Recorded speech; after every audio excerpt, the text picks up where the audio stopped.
എന്തിനാണ് അള്ളാഹു കുറച്ചാൾക്ക് പണം കൊടുത്ത് കുറച്ചാൾക്ക് പണം കൊടുക്കാത്തത്? അള്ളാഹ്ക്ക് ഇപ്പൊ പണത്തോട് വലിയ ഇഷ്ടമുണ്ടോ? ഇല്ല.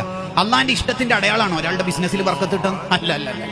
അങ്ങനെയെങ്കിൽ എങ്ങനെ ഫിറൗൻ പണക്കാരനായത്, കാറൂൻ പണക്കാരനായത്, എങ്ങനെ അബൂജഹൽ കോടീശ്വരനായത്? അള്ളാഹിന്റെ ഇഷ്ടാനിഷ്ടത്തിന്റെ മാനദണ്ഡമൊന്നും അല്ല സമ്പത്ത്. ഇഷ്ടമില്ലാത്തവർക്കും ഇഷ്ടമുള്ളവർക്കൊക്കെ സമ്പത്ത് കൊടുക്കും. പാവപ്പെട്ട നബിമാരില്ലേ? ഉണ്ട്. തിന്നാനില്ലാത്തത് കൊണ്ട് വഫാത്തായ നബിമാരില്ലേ? ഉണ്ട്. പണക്കാരായ നബിമാരില്ലേ? ഉണ്ടല്ലോ. സുലൈമാൻ നബി അലൈഹി സ്വലാമില്ലേ?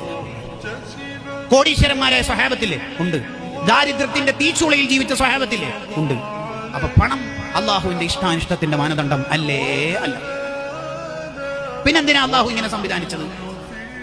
പണക്കാരന് പാവപ്പെട്ടവനോട് കമ്മിറ്റ്മെന്റ് ഉണ്ടോ എന്ന് അറിയാനാണ് ചിലരുടെ കയ്യിൽ പണം കൊടുത്ത് ചിലർക്ക് പണം കൊടുക്കാതെ അള്ളാഹു ഇങ്ങനെ നിരീക്ഷിക്കുന്നത്. ലിയബ്ലുവക്കും അയ്യുക്കും അഹ്സനു അമലാ. എങ്ങനെയുണ്ട് നിന്റെ പണം കയ്യിലെത്തുമ്പോൾ നിന്റെ മനസ്സും നിന്റെ ജീവിതവും എന്ന് നോക്കാനാണ്. അതിനാ അള്ളാഹു സംവിധാനിച്ചത്. സത്യത്തിൽ നമ്മുടെ ഒക്കെ കയ്യിലുള്ള പണം നമ്മുടെ പണമാണെങ്കിൽ നമ്മൾ മരിച്ചു കഴിഞ്ഞിട്ട് പിന്നെ ആരോ ഒരു കറാമത്ത് മൊഴിജിതത്ത് കൊണ്ട് നമ്മൾ വീണ്ടും എഴുന്നേൽപ്പിച്ചു. ഈ മരിച്ചതിന് ശേഷം അനന്തര സ്വത്ത് ഓഹരി വെച്ച പണം നമ്മുടെ മിൽക്കിലേക്ക്, അധികാരത്തിലേക്ക് തിരിച്ചു വരുമോ? ഇല്ലയോ? ഇല്ല. അപ്പൊ മനസ്സിലായി നമ്മളെല്ലാം പോയി.